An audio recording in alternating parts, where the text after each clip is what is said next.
Hare Krishna, somebody can please lead the invocation prayers. Hare Krishna Prabhu, I can do Prabhu. Right.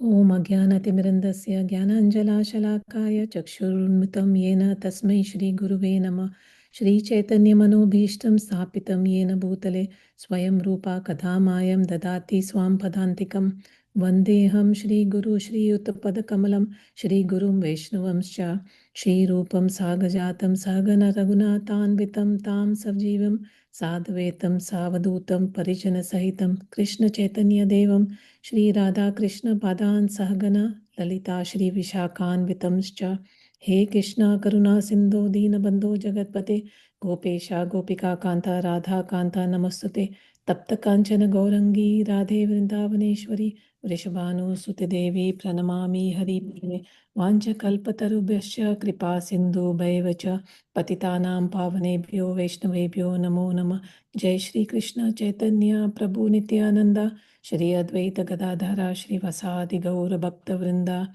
Hare Krishna Krishna Krishna Hare Hare Hare Rama Rama Rama Hare Hare Om Namo Bhagavate Vasudevaya Om Namo Bhagavate Vasudevaya Om Namo Bhagavate Vasudevaya Hare Krishna.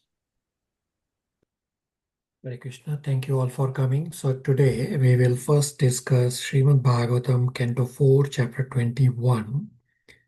And towards the end, time permitting, we'll discuss inquiries and realizations from before. So the context is that in Chapter 20, we discussed that Lord appeared in the sacrificial arena of Prithu Maharaj and instructed Prithu Maharaj. First instruction is to forgive Indra. And gives various reasons that if you don't forgive, then what's the point of your spiritual endeavor? And one who knows spirituality, he will understand that the body and soul are different, and one is not envious either to the soul nor to the body.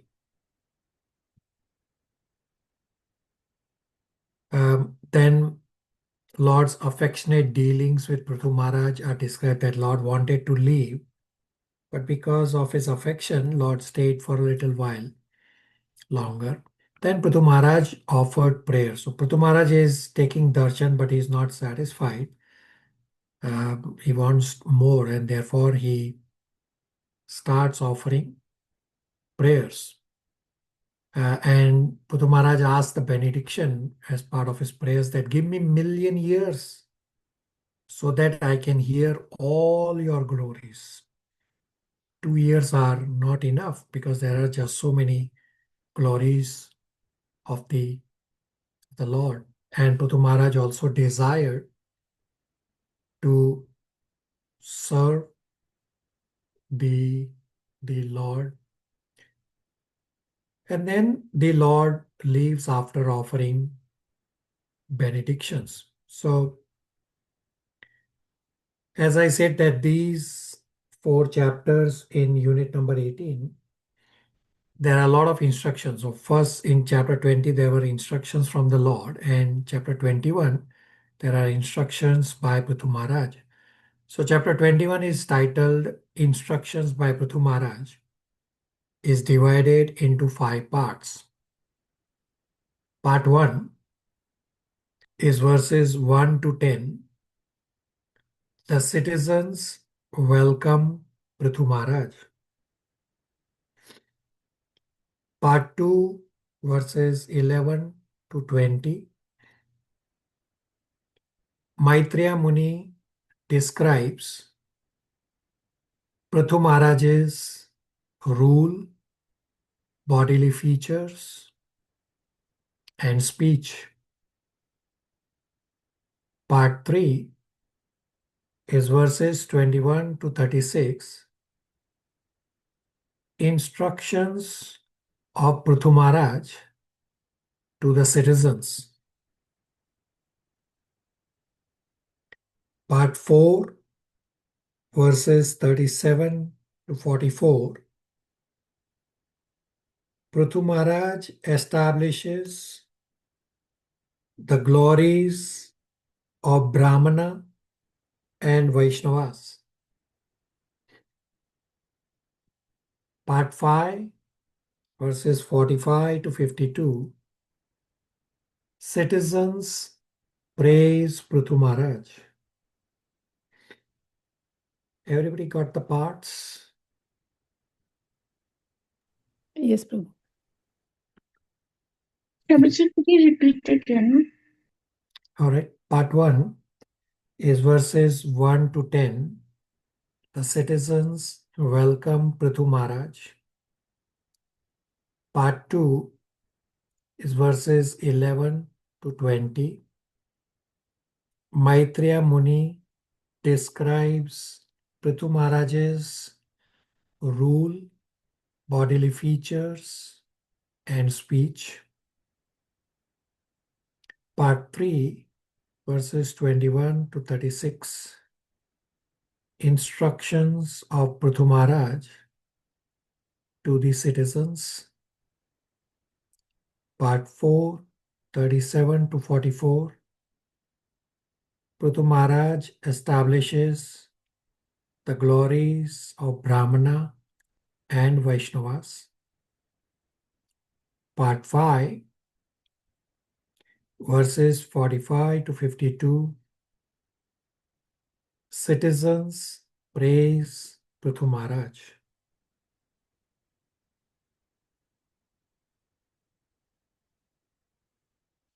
The first 20 verses are straightforward.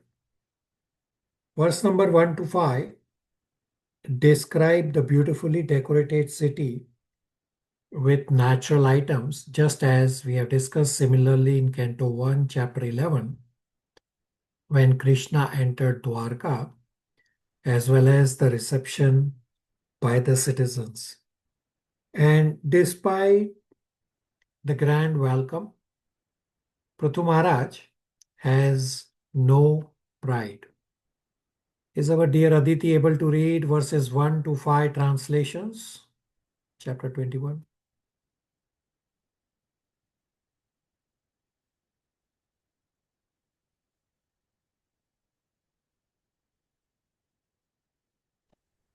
Hare Krishna Prabhu, she is in there, Prabhu. I would read it on her behalf. Yeah.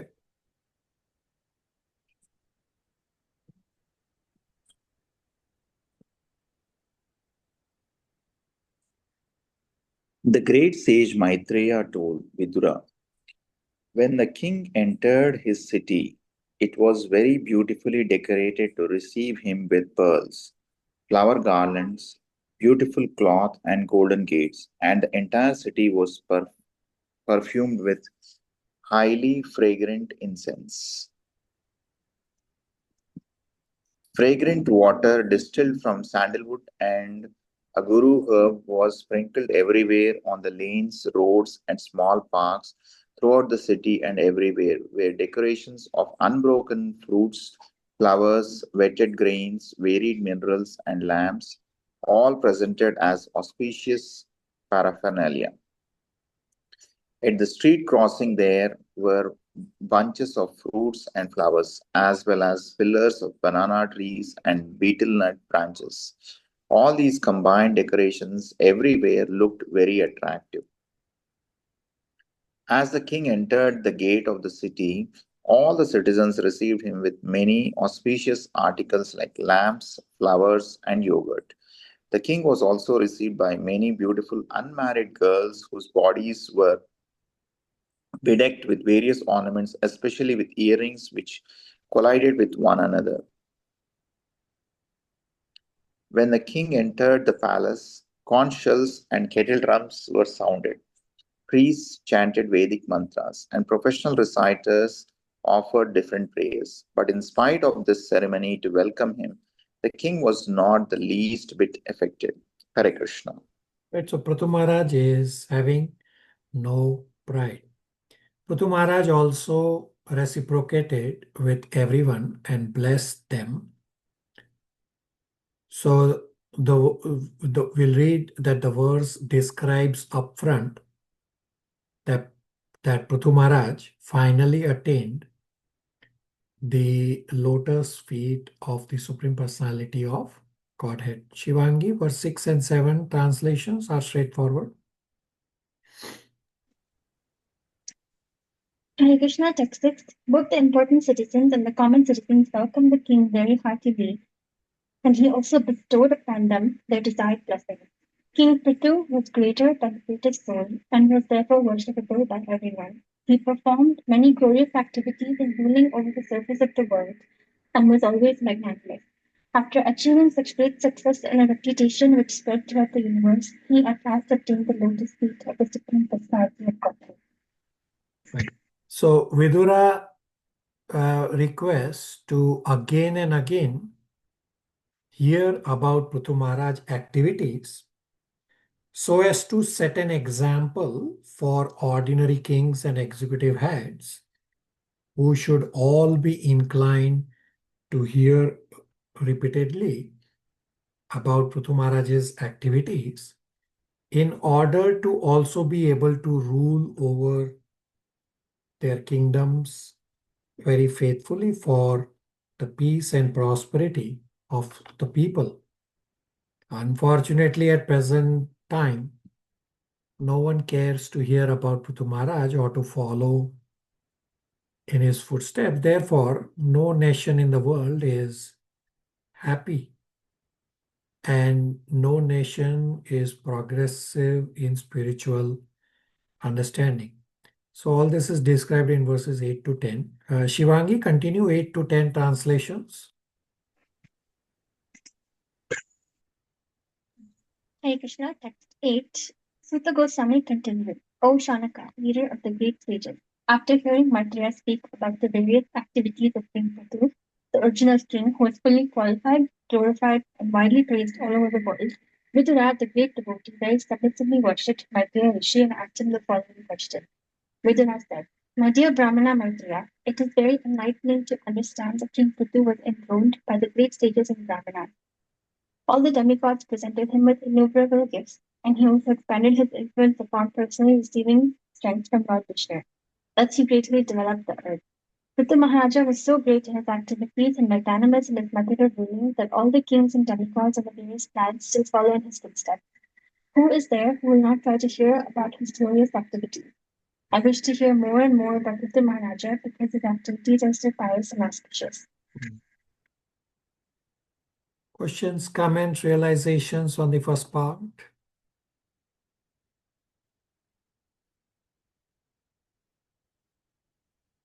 So verses 11 to 20 are also straightforward. This is part 2. Verses 11 to 20, Maitreya Muni describes Prithu Maharaj's rule, bodily features, and speech. Mother Jija, verse 11 and 12 translations.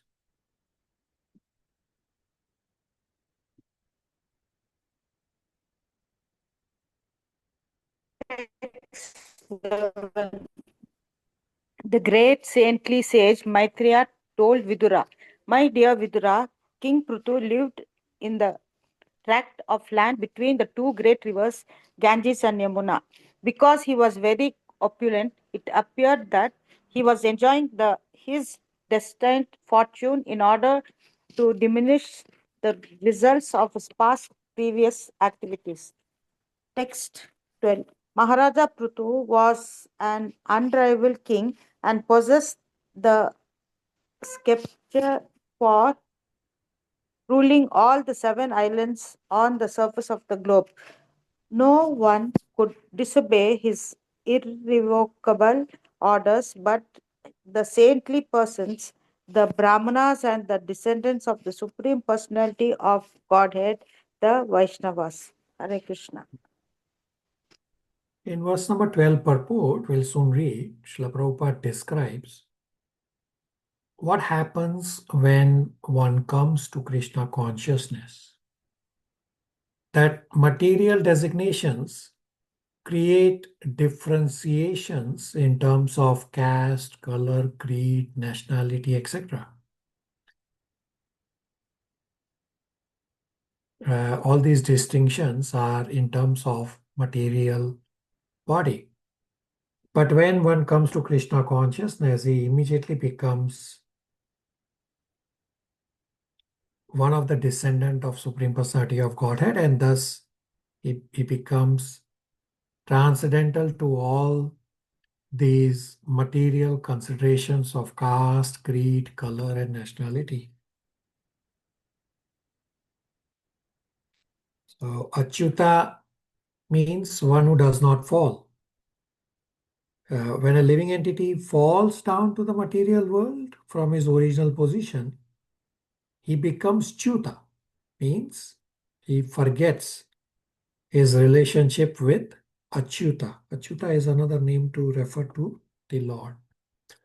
Mother Jija, verse 12, purport, paragraph number 2 and 3. If you can please read. Paragraph 2 starts, the word Ashkalita. The word Ashkalita indicates that orders by the king could not be disobeyed by anyone in the entire world. Such orders, however, were never issued to control saintly persons or the descendants of the Supreme Personality of Godhead, Vishnu.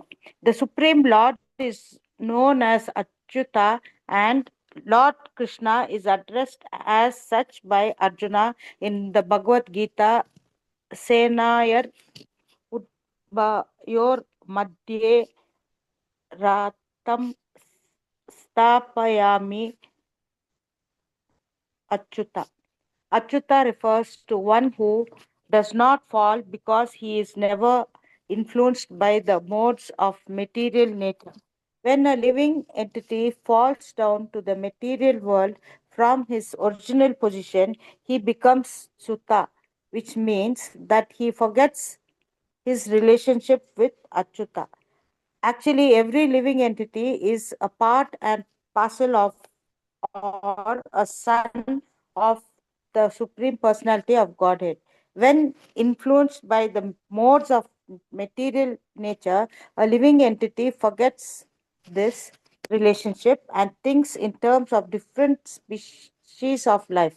But when he again comes to his original consciousness, he does not observe such bodily designations.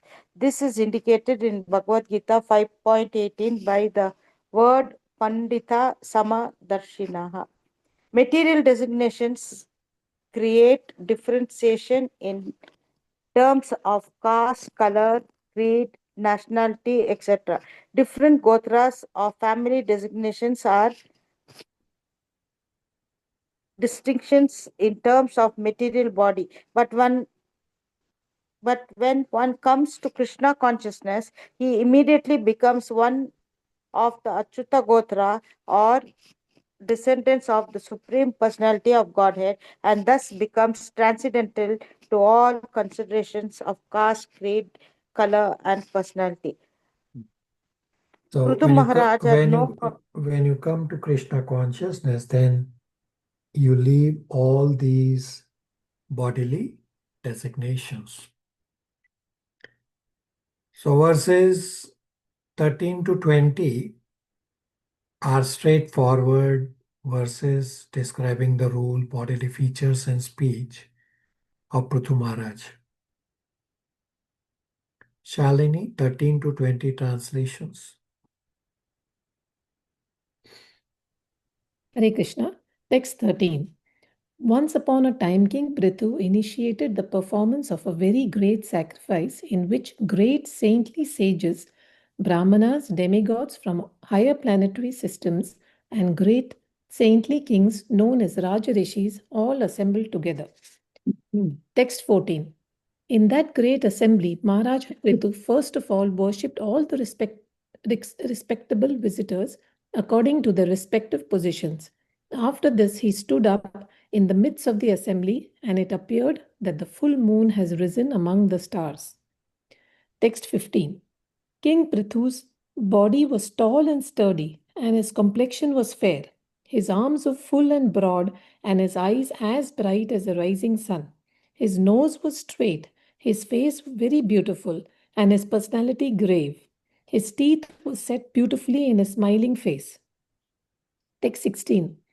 The chest of Maharaja Prithu was very broad, his waist was very thick, and his abdomen, wrinkled by lines of skin, resembled in construction a leaf of a banyan tree.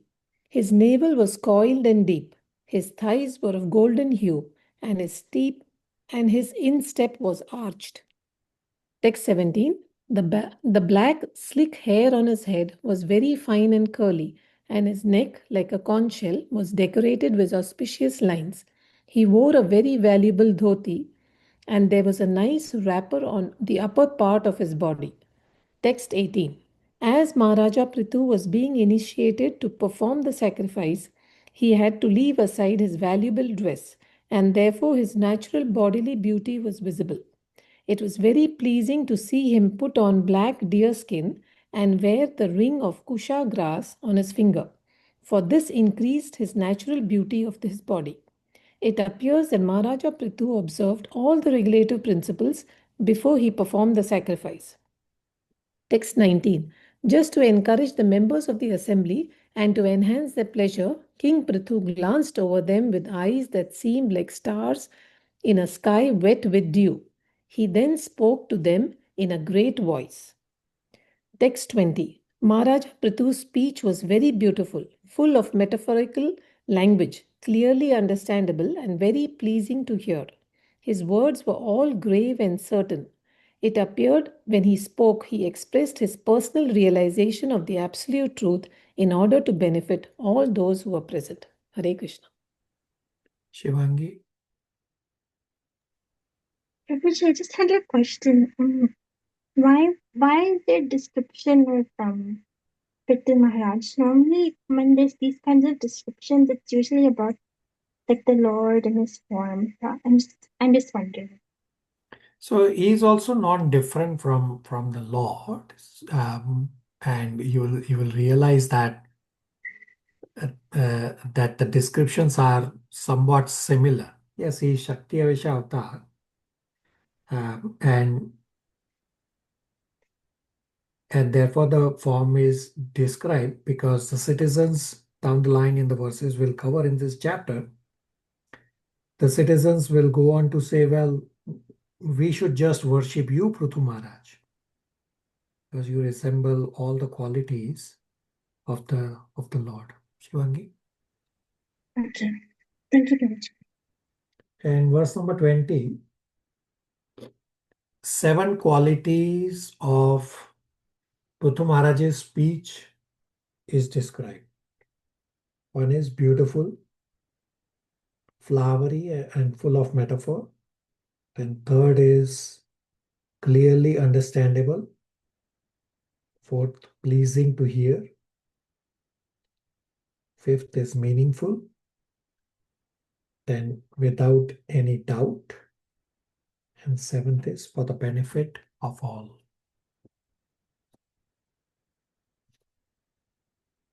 Questions, comments, realizations on the first 20 verses? I said they are straightforward.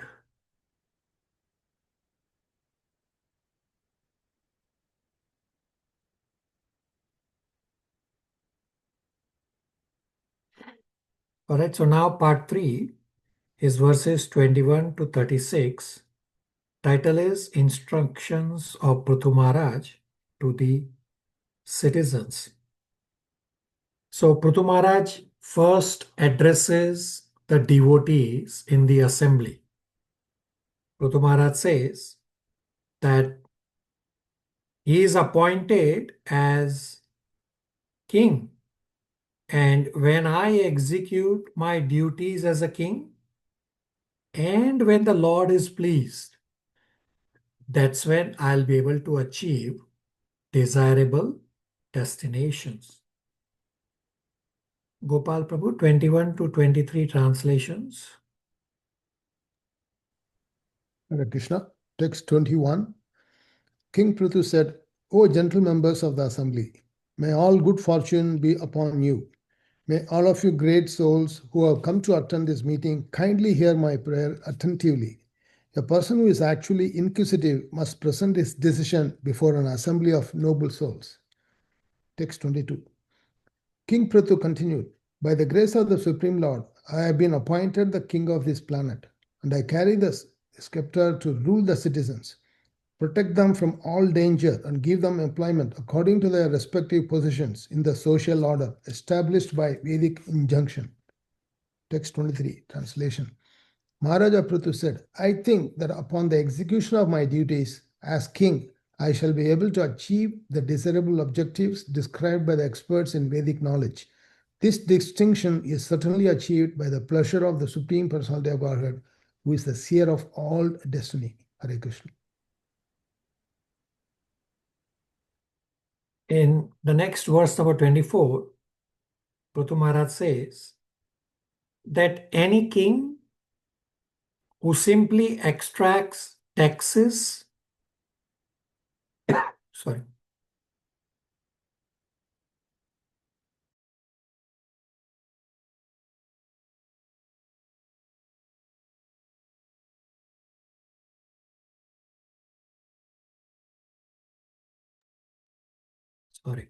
in verse number 24, Prithu Maharaj says that any king who simply extracts taxes without teaching the Varnashram Dharma, he suffers the sins of citizens and loses his good fortune. So verse number 24, purport we'll soon read, also describes that material laws are very subtle. Prabhupada says these laws, not many people know about these subtle laws. Let's read. Gopal Prabhu, 24 translation and purport. Hare Krishna. Text 24 translation. Any king who does not teach his citizens about their respective duties in terms of varna and ashrama, but who simply exacts tolls and taxes from them is liable to suffer from the impious activities which have been performed by the citizens. In addition to such degradation, the king also loses his own fortune. Purport. A king, governor, or president should not take the opportunity to occupy his post without his discharging his duty. He must teach the people within the state how to observe the divisions of varna and ashrama. If a king neglects to give such instructions and is simply satisfied with levying taxes, then those who share in the collection, namely all the government servants and the head of the state, are liable to share in the impious activities of the general masses. The laws of nature are very subtle. For example, if one eats in a place which is very sinful, he shares in the resultant reaction of the sinful activities performed there. It is a very Vedic system, therefore, for a householder to call Brahmanas and Vaishnavas to eat at ceremonial performance in his house, because the Brahmanas and Vaishnavas can immunize him from sinful activities. But it is not the duty of rigid Brahmanas or Vaishnavas to accept invitations everywhere. There is, of course, no objection to taking part in feasts in which prasada is distributed. There are many subtle laws which are practically unknown to people in general, but the Krishna consciousness movement is very scientifically distributing all this Vedic knowledge for the benefit of the people of the world. Hare Krishna. Right? There are so many subtle laws. Prabhupada gave one example that if one eats at a place which is very sinful, then he also shares the resultant reaction of the sinful activities of that place. So Krishna consciousness is teaching all the proper rules and regulations for the benefit of people in the world. And at the start of purport we read that the head of the state should teach Varna and Ashram. Well, it's not happening in today's times. And if the king or the head does not do it, then he suffers the sins of the citizens. Questions, comments, realizations?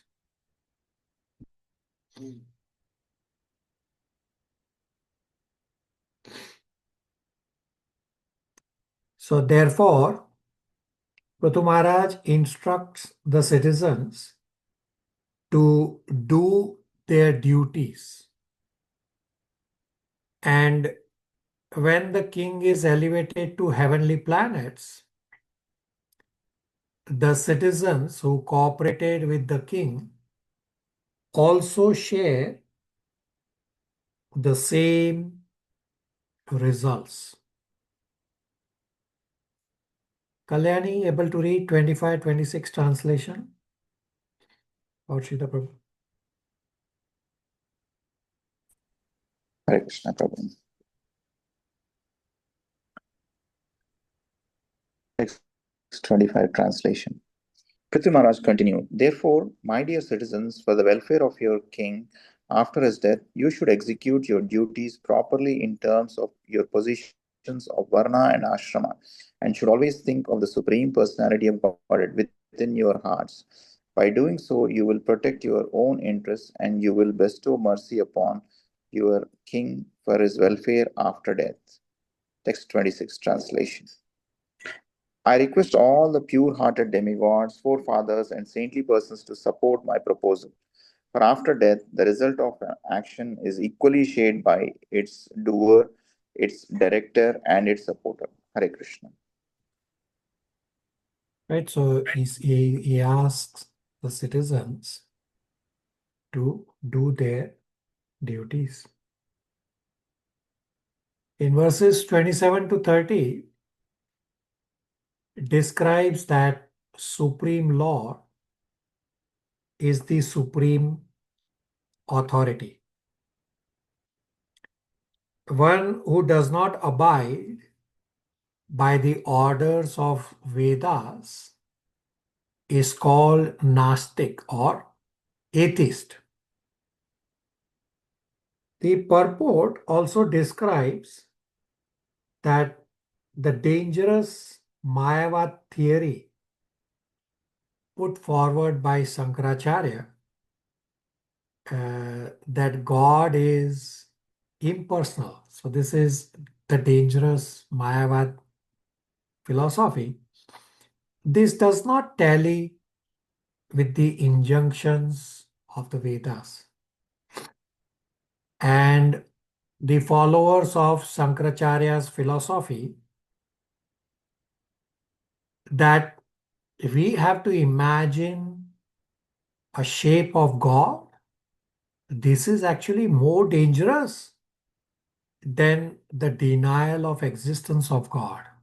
So we don't have to imagine Lord, we have to know the Lord's features from authorized scriptures like Bhagavad Gita and Bhagavatam. So there are so many places in Bhagavatam, the Lord's beautiful form is described, and you'll realize that all those places, it's very much identical description. Why? Because it's the same Lord appearing at different times. So for example, Lord appeared in front of Prachetas. We'll soon read here in this canto 4. Previously, we have read that Lord appeared in front of Daksha. He also appeared in front of Prithu Maharaj. Previously, we also read about Kardama Muni. Every place, the Lord's beautiful form is described. They are all identical because it's describing the same Lord. Shalini, 27 to 30 translations. Hare Krishna, text 27. My dear respectable ladies and gentlemen, according to the authoritative statements of Shastra, there must be a supreme authority who is able to award the respective benefits of our present activities. Otherwise, why should there be persons who are unusually beautiful and powerful both in this life and in the life after death?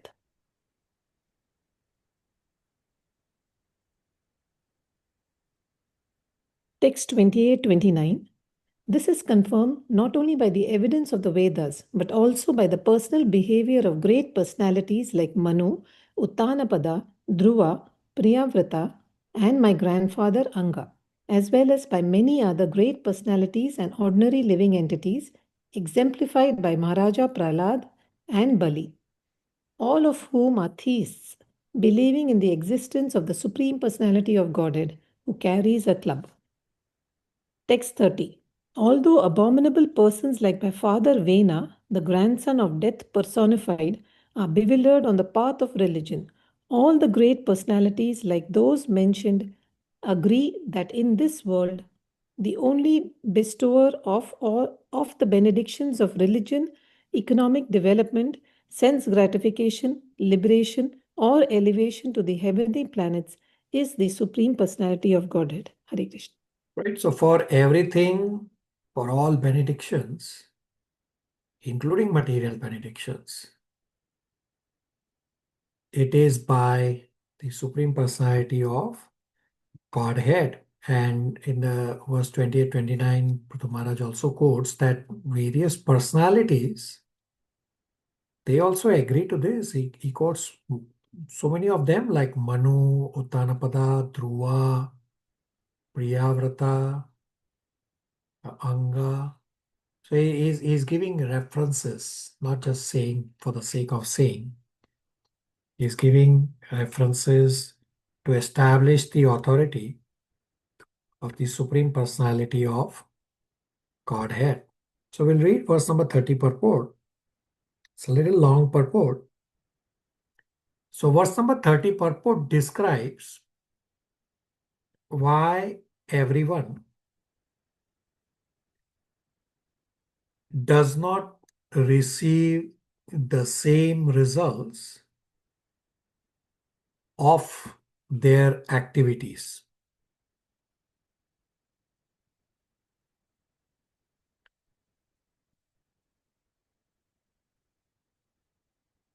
So previously we talked about Shankaracharya. So all these verses that we read from 27 to 30, the purports are quite detailed. You read later by yourself. And one of the purports Prabhupada describes about Shankaracharya, that Shankaracharya is actually Shiva. Shiva is incarnated as Shankaracharya to preach Mayavad philosophy. So in Padma Puran also is described, it's all there in the purport, but in Padma Puran, Shiva is telling to Parvati that Shiva will incarnate as Shankaracharya to preach Mayavad philosophy. And there was a reason for this. So this is back in time.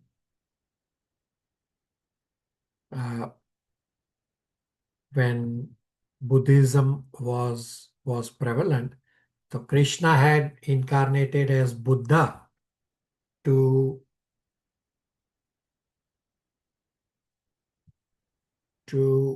take people away from scriptures, the Vedas, because they were misusing the Vedas. And at the time, there were a lot of different religious paths. So although in our scriptures, as well as in the purport where this is described here in this chapter, Sri Chaitanya Mahaprabhu defeated both Mayavad and Buddhism. He said, no, we have to follow Bhakti Yoga. But understand back in time that why was Shiva specifically ordered by Supreme Lord to preach Mayavad? Yes, Prabhupada explains in the purport that Lord instructed Shiva to incarnate as Shankaracharya to preach Mayavad. And the purpose was that back then there were so many different religions going in different directions.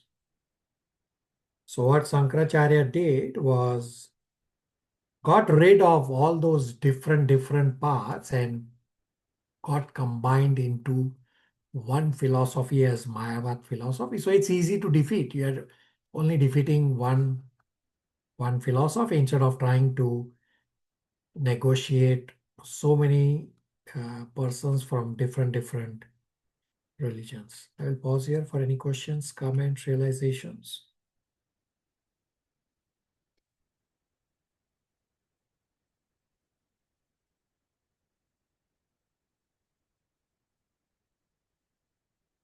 So let's read verse number 30 purport, where it's described why everyone does not receive the same result for their activities. So we already set the base in 27 to 30 that Supreme Lord is the supreme authority for everything.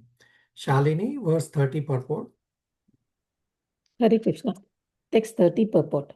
King Vena, the father of Prithu Maharaj, was condemned by the Brahmanas and saintly persons because of his denying the existence of the Supreme Personality of Godhead and rejecting the method of satisfying him by performing all of Vedic sacrifice. In other words, he was an atheist who did not believe in the existence of God and who consequently stopped all Vedic ritualistic ceremonies in his kingdom. Prithu Maharaj considered King Vena's character abominable because Vena was foolish regarding the execution of religious performances.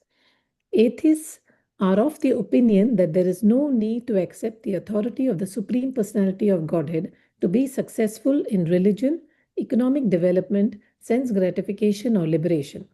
According to them, dharma or religious principles are meant to establish an imaginary God to encourage one to become moral, honest, and just so that the social orders may be maintained in peace and tranquility. Furthermore, they say that actually there is no need to accept God for this purpose. For if one follows the principles of morality and honesty, that is sufficient. Similarly, if one makes nice plans and works very hard for economic development, automatically the result of economic development will come. Similarly, sense gratification also does not depend on the mercy of Supreme Personality of Godhead. For if one earns enough money by any process, one will have sufficient opportunity for sense gratification. Insofar as liberation is concerned, they say that there is no need to talk of liberation because after death, everything is finished. Prithu Maharaj, however, did not accept the authority of such atheists, headed by his father, who was the grandson of death personified. Generally, a daughter inherits the qualities of her father and a son gets the qualities of his mother. Thus, Mrityu's daughter Sunita got the qualities of her father, and Vena inherited the qualities of his mother. A person who is always subjected to the rules and regulations of repeated birth and death cannot accommodate anything beyond materialistic ideas. Since King Vena was such a man, he did not believe in the existence of God. Modern civilization agrees with the principles of King Vena, but factually, if we scrutinizingly study all the conditions of religion, economic development, sense gratification, and liberation, we must accept the principles of the authority of the Supreme Personality of Godhead. According to the Vedic literature, religion consists only of the codes of law given by God. If one does not accept the authority of the Supreme Godhead in matters of religion and morality, one must explain why two persons of the same moral standard achieve different results. It is generally found that even if two men have the same moral standards of ethics, honesty, and morality, their positions are still not the same. Similarly, in economic development, it is seen that if two men work very hard day and night, still the results are not the same. One person may enjoy great opulence without even working, whereas another person, although working very hard, does not even get to two sufficient meals a day. Similarly, in the matter of sense gratification, sometimes one who has sufficient food is still not happy in his family affairs or sometimes is not even married, whereas another person, even though not economically well off, has the greatest opportunity for sense gratification. Even an animal like a hog or dog may have greater opportunities for sense gratification than a human being. Aside from liberation, even if we consider only the preliminary necessities of life, dharma, artha, and kama, religion, economic development, and sense gratification, we will see that they are not the same for everyone. Therefore, it must be accepted that there is someone who determines the different standards. In conclusion, not only for liberation must one depend on the Lord, but even for ordinary necessities in the material world. Prithu Maharaj therefore indicated that in spite of having rich parents, children are sometimes not happy. Similarly, in spite of valuable medicine administered by a competent physician, sometimes a patient dies. Or in spite of having a big safe boat, sometimes a man drowns. We may thus struggle to counteract impediments offered by material nature, but our attempt cannot be successful unless we are favored by the Supreme Personality of Godhead. Hare Krishna. So you can see for yourself these differences, that not everyone gets the same result. So we read in the purport that our attempts cannot be successful unless we are favored by the Supreme Personality of Godhead. Atheists, they think that there is no need to accept the Lord to be successful in religion, economic development, sense gratification, or liberation. The atheists say there is no need to accept God for this purpose. If one follows the principles of morality and honesty, that is sufficient, but that's not the fact. And the atheists say that if one works hard for economic development, automatically the results will come. But that's not true either. And similarly for sense gratification also. The atheists say that there's no need to depend on the Lord, because if one earns enough money by any process, legal or illegal, one will have sufficient opportunity for sense gratification, and that's not correct either. So Prithu Maharaj did not accept all these statements of atheists. He said if one does not accept the authority of the Lord in matters of religion and morality, then one has to explain why two persons of the same moral standards achieve different results. Why? Because to achieve any results, one has to be favored by the Supreme Personality of Godhead. Any one of you has noticed that two people working hard day and night, one is barely able to meet the needs and other is lavishly getting a lot of opulences. Anybody? Hare Krishna Prabhu. Yes, Prabhu, when I was reading the purport, I was just, mind was just recollecting, like there are so many examples Numerous examples. of Yeah. every stage, Prabhu. There's so many examples of Right. somebody who's doing all bad, but then enjoying his life, and then going the other one, always doing good, and then getting all material miseries. So we were remembering like how it is all karma, and of course, the five things which are required for action to happen, and then the reactions of that, Prabhu. Yeah. Very good. Questions, comments, realizations? Hare Krishna Prabhu. Just one thing that, in spite of all these atheists, they're seeing in front of them everything which is happening. Like, but, and it's very clearly there is another hand of Supreme Lord in it, but still they are continuing whatever. They still don't want to believe, Prabhu. So they just want to, I don't know what to say, why, but that's how they are. Yeah, so it is just their nature, and they will continue the cycle of birth and death till they come to the realization that Vasudeva is everything, as is described in Bhagavad Gita 7.19. Vasudeva is Sarvamiti.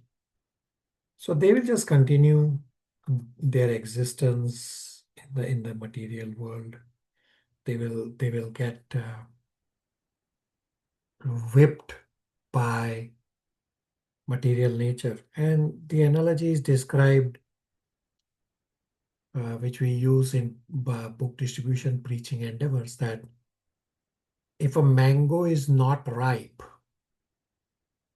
and if you try to pluck that unripe mango from a tree, well, you will break the branch instead of just plucking the mango. So the best thing for the unripe mango is to leave it on the tree, let it get cooked under the sun.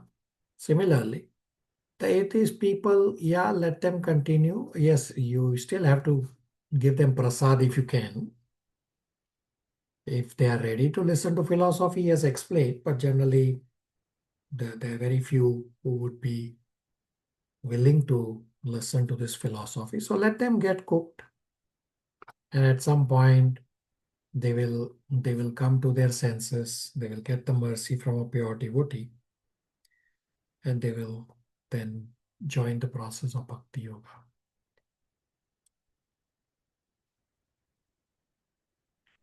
So from verse number 31 onwards is on Bhakti Yoga, that devotional service cleanses one's mind and the devotees do not surrender to material life again. Shivangi, 31-32 translation.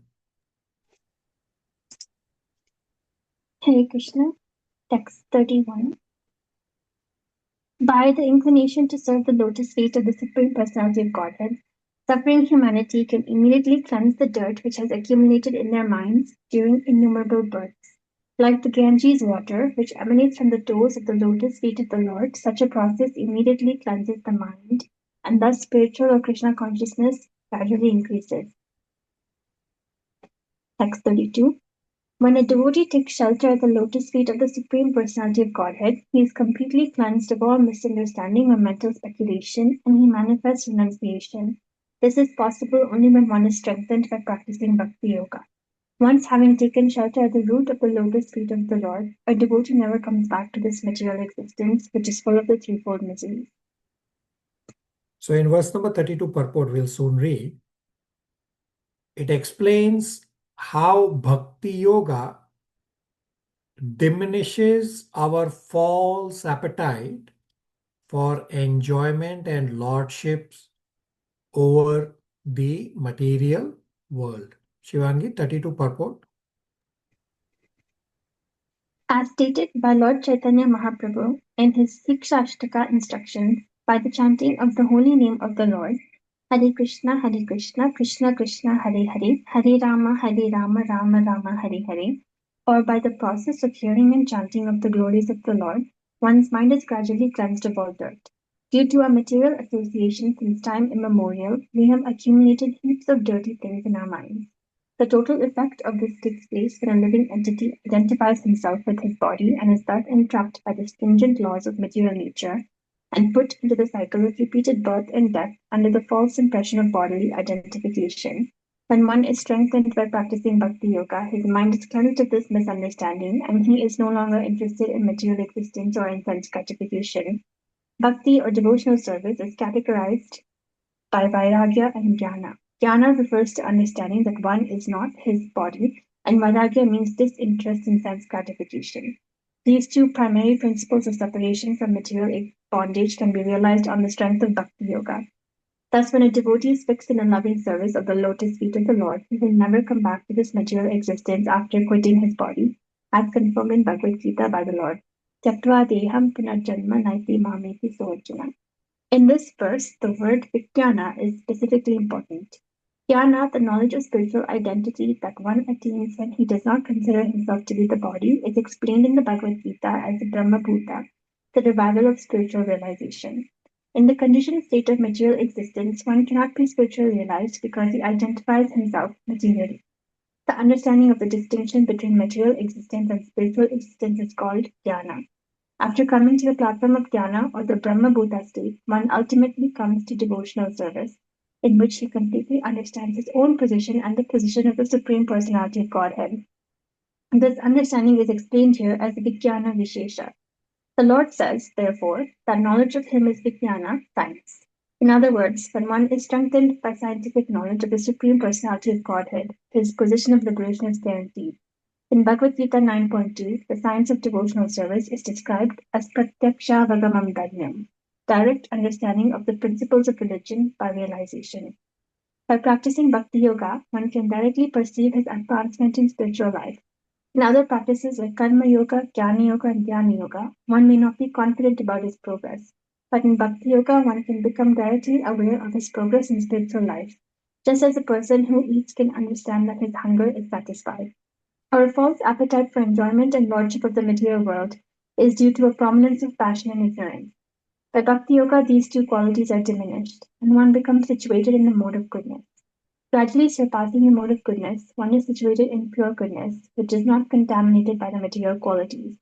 When thus situated, a devotee no longer has any doubts, he knows that he will not come back to this material world. Hare Krishna. So, very important verse that how Bhakti Yoga diminishes our false appetite for enjoyment and lordship over material world. That by practicing Bhakti Yoga, one can directly perceive his spiritual advancement. So in Karma Yoga, Jnana Yoga, Dhyana Yoga, one may not be confident about his progress, but in Bhakti Yoga, one can be directly aware of tangible progress. And Prabhupada gives the analogy that just as a person who eats can understand that his hunger is satisfied, similarly, Bhakti Yoga is confident. And the result is that our false appetite for enjoyment and lordship of material nature, which is due to the prominence of passion and ignorance, this is gone. Why? Because Bhakti Yoga, these two qualities of passion and ignorance are diminished by the increase of mode of goodness. And Sri Chaitanya Mahaprabhu says that the process of Bhakti Yoga is hearing and chanting the glories of the Lord, by which one's mind is gradually cleansed of all dirt. So when the dirt is cleansed, then the misidentification at bodily level is also gone. So Bhakti Yoga is characterized by Vairagya and Jnana. Vairagya means renunciation and Jnana is knowledge. So the knowledge refers to the understanding that I am not this body, I am soul.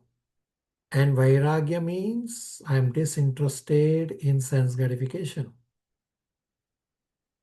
So these two primary principles of separation from material bondage can be realized on the strength of Bhakti Yoga.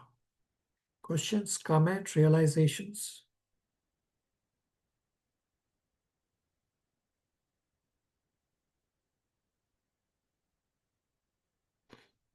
So upon hearing the instruction to do Bhakti Yoga, citizens may ask that we are drowned in our household activities. How can we worship the Lord with pure bhakti?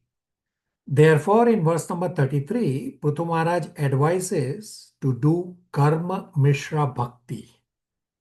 So here's a question for all of you. Anyone remembers the discussion on Karma Mishra Bhakti? Somebody?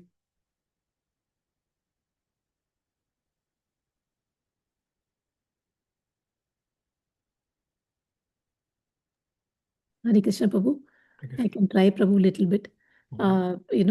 It's difficult for us directly to go into 100% Bhakti Yoga. So we continue doing our karma, but keeping surrender or keeping the Lord in the center of all our activities, Prabhu, where there's a mixture of bhakti, follow the principles, and then at the same time continue the activities, Prabhu. I'm not sure if I'm right. Yeah, very good. You are right. So Karma Mishra Bhakti means the bhakti component is more. So you are doing your karma and you try to increase your bhakti more and more. So Mishra is mixed. So yes, I am not a pure devotee. It's very difficult to become a pure devotee. So you just aim for karma Mishra bhakti, because while we are all grahasthas, we cannot give up our material world responsibilities. We cannot give up family. Neither does the scriptures ask us to give up our duties and our family.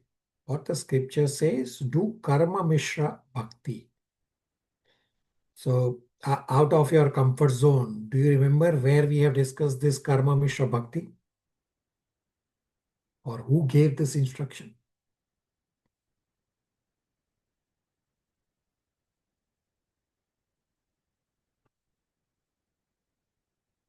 So Narad Muni gave this instruction, although this described many places, but now we have discussed this in Canto 1, Chapter 5 and Chapter 6. Narad Muni gave this instruction to Srila Vyasadeva, that when Narad Muni asked Vyasadeva to write Bhagavatam, and Vyasadeva says, is there any proof? How do we do it? And this seems impossible. Therefore, Narad Muni goes on to describe to do Karma Mishra Bhakti. It should be Canto 1, Chapter 5, should be around verse 35-36, where he says, do Naishtaki Bhakti, that try to come to more on the Bhakti platform while you are doing your karma. So Karma Mishra Bhakti means that while doing your karma, try to have the bhakti component more than karma.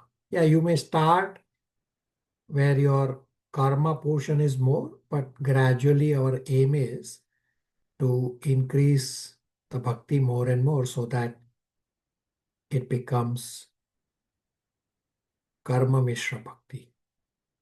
Mother Jija, 33 translation. Text 3. Prithu Maharaj advised his citizens, engaging your minds, your words, your bodies, and the results of your occupational duties, and being always open-minded, you should all render devotional service to the Lord according to your abilities and the occupations in which you are situated. You should engage your service at the lotus feet of the Supreme Personality of Godhead with full confidence and without reservation. Then you will surely be successful in achieving the final objective in your lives. Hare Krishna. Right. So Prithu Maharaj advised that render devotional service by engaging your mind, words, body, as well as offering results of your varnashram duties. So here's a spiritual endeavor for all of you. So verse number 33, purport, the very first line says, Swakarmana tab abhyarcha. So find this verse, that where have we discussed this verse, and what special thing do you remember while we were discussing this particular verse where it says Swakarmana tab abhyarcha? Everybody likes the spiritual endeavor? Yes, Prabhu. Yes, Prabhu. So, although Prithu Maharaj advised to do Karma Mishra Bhakti, means Bhakti component is more, simultaneously Prithu Maharaj also describes Bhakti Mishra Karma in verses 34-35. So, Bhakti Mishra Karma means karma part is more. Now, as we read this verse number 34-35, think of which verse comes to your mind, or take it as an additional spiritual endeavor, that which verse comes to mind when we read 34-35 translation. Sridhar Prabhu, 34-35 translation.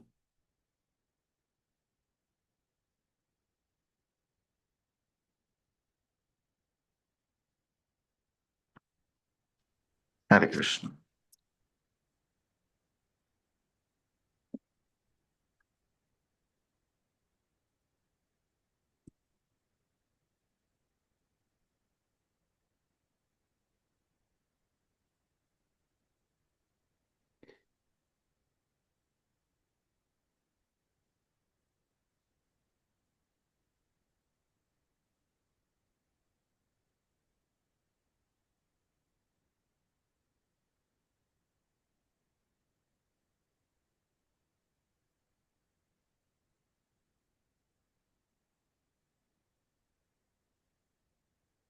We cannot hear you. Yes, Prabhu. The Supreme Personality of Godhead is transcendental and not contaminated by this material world. But although he is concentrated spirit soul without material variety, for the benefit of the conditioned soul, he nevertheless accepts different types of sacrifice performed with various material elements, rituals, and mantras, and offered to the demigods under different names according to the interests and purposes of the performers. 35 translation.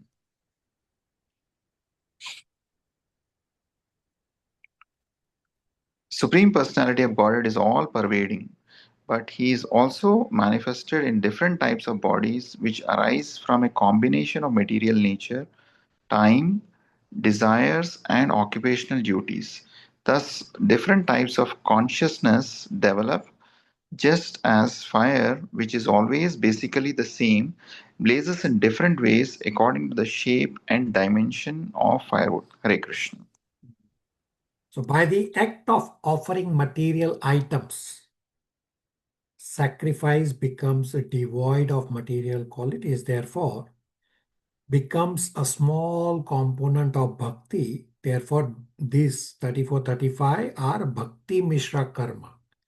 That yes, your large portion is karma, but you are still offering it, so it becomes little bit of bhakti. And in verse number 36, Prithu Maharaj says that all you citizens worshipping the Lord based on my advice is actually your mercy on me. Sridhar Prabhu, you want to finish 36 translations, straightforward.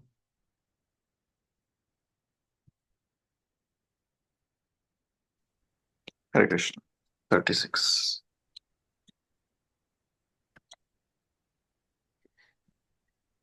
The Supreme Personality of Godhead is the master and enjoyer of the results of all sacrifices, and he is the supreme spiritual master as well. All of you, citizens on the surface of the globe, who have a relationship with me and are worshipping him by dint of your occupational duties, are bestowing your mercy upon me. Therefore, O my citizens, I thank you. Hare Krishna. So Prithu Maharaj is thanking the citizens that it is mercy on Prithu Maharaj by the citizens. Questions, comments, realizations?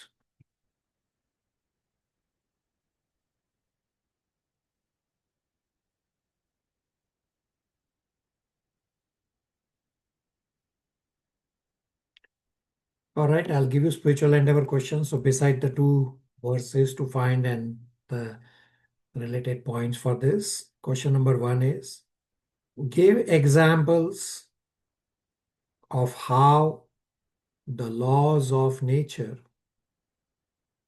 are very subtle. Comes from verse 24. Number 2, why doesn't everyone receive same results for their activities?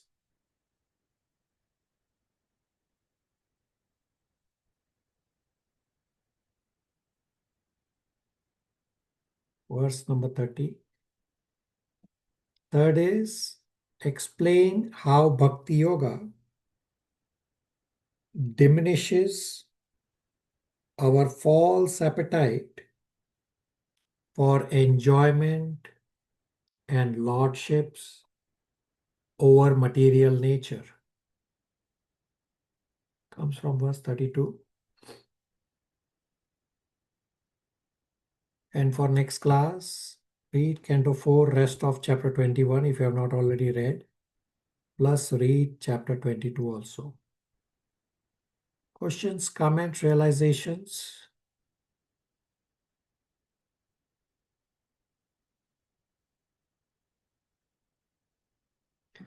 All right, you had spiritual endeavors from our last class and you have some tracking points, inquiries from last class.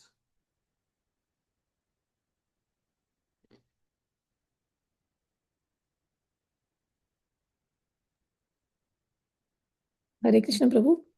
I can try answering the second question, Prabhu.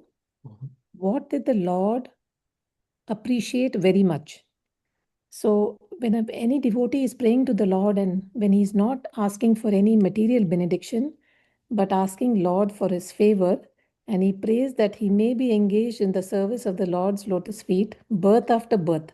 So such devotee, Prabhu, is not even like Prithu Maharaj is not even asking to repeat this process of birth and death, Prabhu, because anyways, such birth where you're completely involved in serving the lotus feet of the Lord, even in this material world, is transcendental, Prabhu. So this was striking for me also. So that's why I just answered this. So what is the Lord appreciating? What was appreciable? He is appreciating a devotee who is not asking for material benediction, but asking Lord to give or asking Lord's favor to engage him in, serve his service, devotion service. Okay, very good, right? So meaningful prayer, right? Okay, very good. What else, rest of you?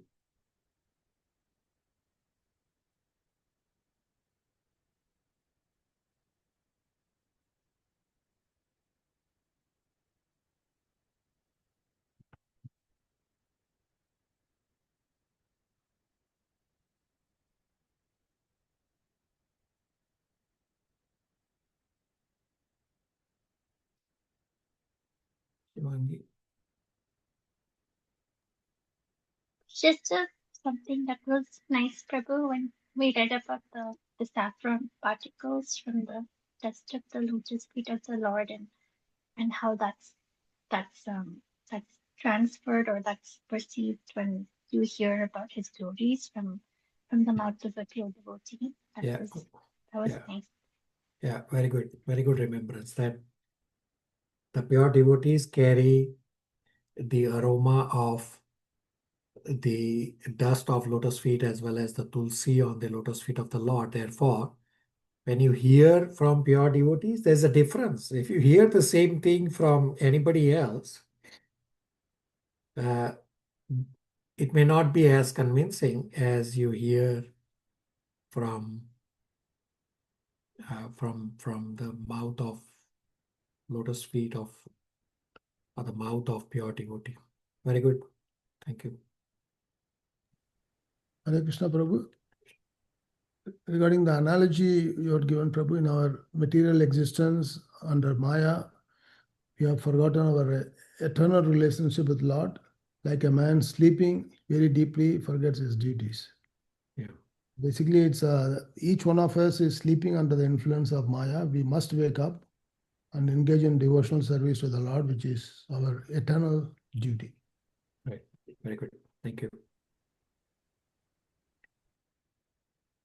Any questions, comments, realizations? We're just about at 12 noon Toronto time.